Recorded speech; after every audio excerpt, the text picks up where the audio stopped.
అంతర్వేది శ్రీ లక్ష్మీ నరసింహ వారి కళ్యాణ మహోత్సవం జరుగుతుంది. రేపు మధ్యాహ్నము రథోత్సవం కూడా జరుగుతుంది.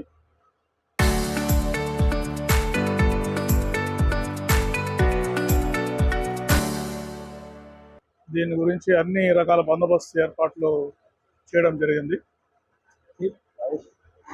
అక్కడ అంతర్వేది లక్ష్మీనరసింహ టెంపుల్ దగ్గర దాదాపు 1300 మంది పోలీస్ సిబ్బందితోటి బందోబస్తు ఏర్పాట్లు చేశాము. అక్కడ ప్రజలు కళ్యాణోత్సవం కూర్చొని తిలకరించడానికి ఒక 5000 మందికి ఏర్పాట్లు ఉన్నాయి.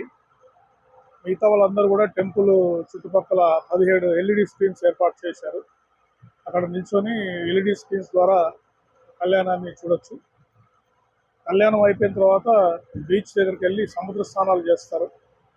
అక్కడ కూడా బ్యారికేడింగ్, స్విమ్మర్స్, లైటింగ్, లేడీస్కి డ్రెస్ చేంజింగ్ రూమ్స్ అన్నీ కూడా అరేంజ్ చేయడం జరిగింది.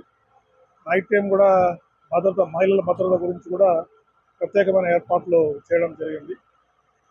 అంతేకాకుండా ఈ నర్సాపురం నుంచి కూడా, పశ్చిమ గోదావరి జిల్లా నర్సాపురం నుంచి కూడా సకినేటిపల్లి వరకు ఫెర్రీ ద్వారా పెద్ద ఎత్తున భక్తులు వెళ్తారు. ఇక్కడ కూడా బందోబస్తు ఏర్పాటు చేసి ఓవర్లోడింగ్ లేకుండా షిఫ్ట్ ప్రకారము బందోబస్తు ఏర్పాటు చేశాము. ఫెర్రీ 2 ఫెర్రీలు ఉంటాయి. ఇంకో 3వ ఫెర్రీ కూడా అవసరాన్ని బట్టి 3వ ఫెర్రీ కూడా వాడడం జరుగుతుంది. ఇదివరకు గతంలో జరిగిన సంఘటనల దృష్ట్యా అనదరేజ్డ్ ఫెర్రీస్ ఏది కూడా అలౌ చేయడం జరగదు.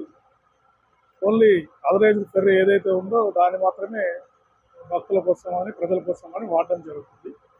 ఆర్టీసీ బస్సుల కోసమని చించినాడు బ్రిడ్జ్ టెంపరీగా రిపేర్ జరుగుతున్నప్పటికీ కూడా దాన్ని ఓపెన్ చేశారు. కాబట్టి దాదాపు 25 బస్సులు ఉన్నాయి.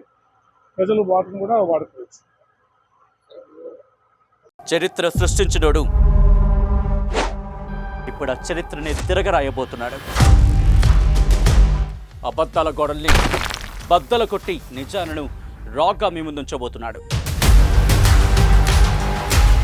నిజమైన వార్తల కోసం వెంటనే డౌన్లోడ్ చేసుకోండి రా యాప్ని.